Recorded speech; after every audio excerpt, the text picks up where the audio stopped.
There's a vase sitting in a museum in Tampa, Florida. It's shaped like the head of an Egyptian god named Bes. It's kind of a weird-looking thing. It's got part dwarf, part lion, and it's got its tongue sticking out. It's been sitting there for years, and nobody really knew what it was used for beyond the obvious. Some kind of ritual object, probably ceremonial. Last year, a research team from the University of Trieste decided to find out what was actually inside of it. DNA sequencing, metabolomics, synchrotron radiation imaging, the kind of technology that can detect trace residue from something that sat in a container for 2,000 years. They published what they found in Scientific Reports, which is the journal from the Nature Publishing Group. The lead researcher said this, and I quote, "This is the first time scientific evidence has directly confirmed the use of psychedelics in ancient Egyptian rituals." Inside that vase, they found blue lotus, Syrian rue, and a third psychoactive plant, mixed with fermented fruit, honey, and human fluids. The Egyptians weren't just painting blue lotus everywhere on temple walls because it looked nice. They were drinking it, and they were drinking it to bring them somewhere. The blue lotus is everywhere in Egyptian art. Temple walls, tomb ceilings, funeral garlands. When Howard Carter opened up Tutankhamun's tomb in 1922, he found blue lotus petals laid across the body.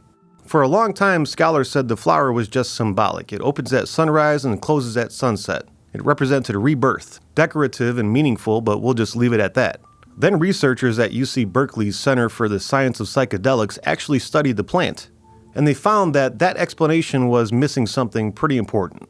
The blue lotus contains compounds called apomorphine and nuciferine, both psychoactive, both capable of producing altered states of consciousness. The ancient Egyptians weren't just dropping lotus petals in wine. The research shows that they were creating infused oil from the plant first, and then adding that oil to the wine. And that method released far more compounds than simple steeping. Someone knew that, and someone optimized that process deliberately. In the Syrian rue in that vase, it contains harmaline and harmine, the same MAO-inhibiting compounds found in ayahuasca. And what it does is amplify and extend the effects of everything else in the mixture. Someone found out a way to combine these specific plants in a way that dramatically prolonged the experience. A spell in one of the ancient Egyptian magical papyri actually describes this. It instructs the user to take the blue lotus, steep them in wine, drink it, and then you'll see God face to face in your dreams. That's a recipe that was written 3,000 years ago, so where were they actually going? The Egyptian underworld, the Duat, is usually described as a place dead souls travel through after they die, but that's not quite what the text says. The Duat was a parallel realm that existed alongside the living world. The sun god Ra traveled through it every night. He entered at sunset and came back out at sunrise. It was somewhere you went and returned from. The Book of the Dead. Its actual Egyptian name translates as the Book of Coming Forth by Day. Coming forth, returning. The title implies going somewhere and coming back, not a one-way journey after death.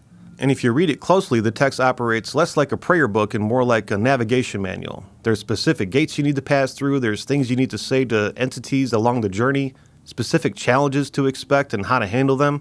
This was a roadmap for somewhere that was real enough to them that it actually needed a map. By the Ptolemaic period, around 330 to 30 BC, the Egyptians were building dedicated chambers at Saqqara specifically for the Bes rituals. Priests were sleeping inside them to receive divine visions. The ancient sources describe these as dream incubation rituals. You enter an altered state and you communicate with the divine directly. The Bes vase from Tampa was used in exactly that context. The researchers concluded it was used in rituals involving the achievements of altered states of consciousness as a means of communicating with the divine. They had a substance, a ritual, a location specifically built for it, and they had a 200-page navigation manual for what to expect when they got there. The Eleusinian mysteries in ancient Greece ran for 2,000 years, one of the most important religious ceremonies in the ancient world. Plato attended as well as Aristotle and Marcus Aurelius. Cicero said it taught him not just how to live, but how to die with joy. At the center of the ceremony was a drink called the kykeon. Carl Ruck published researchers arguing it contained an ergo-based psychedelic compound. The ceremonies were kept secret for the 2,000 years that they ran, and participants were forbidden from describing what they experienced. What we do know is that the people that went through it, the greatest minds in the ancient world, described it as the most significant experience of their lives. The Rig Veda, one of the oldest religious texts of the Vedic tradition, one of the oldest religious texts ever written, describes a sacred drink called the soma that grants access to divine consciousness. Nobody's definitively identified what soma was. The descriptions are consistent with a psychoactive compound that produces a specific and profound alteration of consciousness. Ayahuasca, used in Amazonian traditions for thousands of years, contains the same MAO-inhibiting compounds found in the Egyptian ritual vase. The ceremonies involve navigation of a specific interior landscape, entities, gates, a sense of vast intelligence, the same vocabulary the Egyptian text uses. But none of these cultures had contact with each other. They were separated by vast oceans and thousands of years, and they independently arrived at almost identical descriptions of the same interior territory, and built their most important religious ceremonies around accessing it.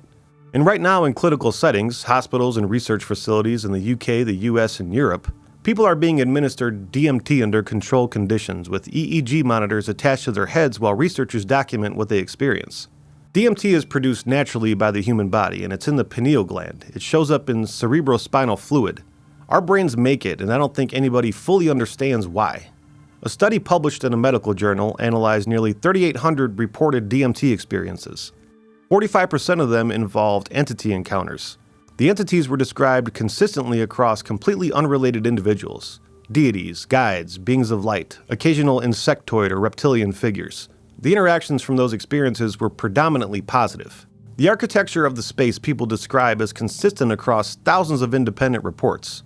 Alternate dimensions, rooms, a tunnel, a waiting area, specific locations within a specific territory that people navigate.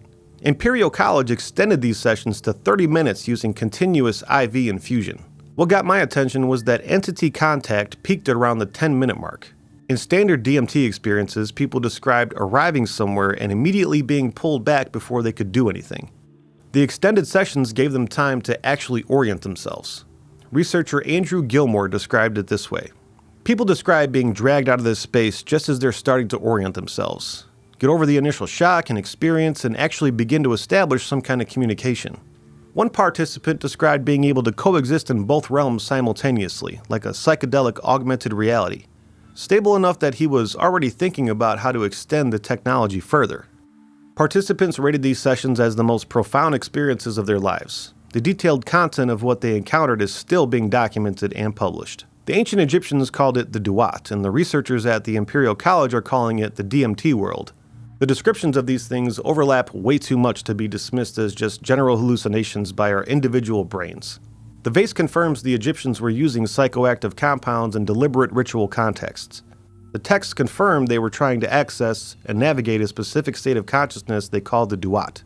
The cross-cultural pattern in Egypt, Greece, India, the Amazon shows independent civilizations arriving at similar descriptions of what the territory looks like and building their most sacred ceremonies around accessing it. Every major ancient civilization treated whatever they found there as the most important thing that they ever encountered, important enough to build their entire cosmology around it, important enough to keep the method secret for thousands of years, and important enough to write 200 spells of navigation instructions. So if the ancient Egyptians were accessing an altered state of consciousness and going to a place where they saw things, how much of that do you think accounts for the gods and the artwork and the murals and everything else that we see across ancient Egypt? And what are your thoughts on DMT and other psychedelics, removing that filter that's in our brains that gives us access to that other realm of consciousness, one that we can't access from our just regular lucid state? I think there may be something to that, because how else do cultures from across oceans and thousands of years describe very similar events when accessing this state of mind? And also, how did they know what combination of plants to put together to create these effects? Was this something that was passed down to them? Did they learn it from somewhere? Is that also ancient tradition? It's all very interesting. So as always, thank you so much for watching. I really do appreciate your time. If you haven't done so, please subscribe, like, and drop that comment. I would love to hear what you think about this one. It's a fascinating topic. Until next time, I'll talk to you later.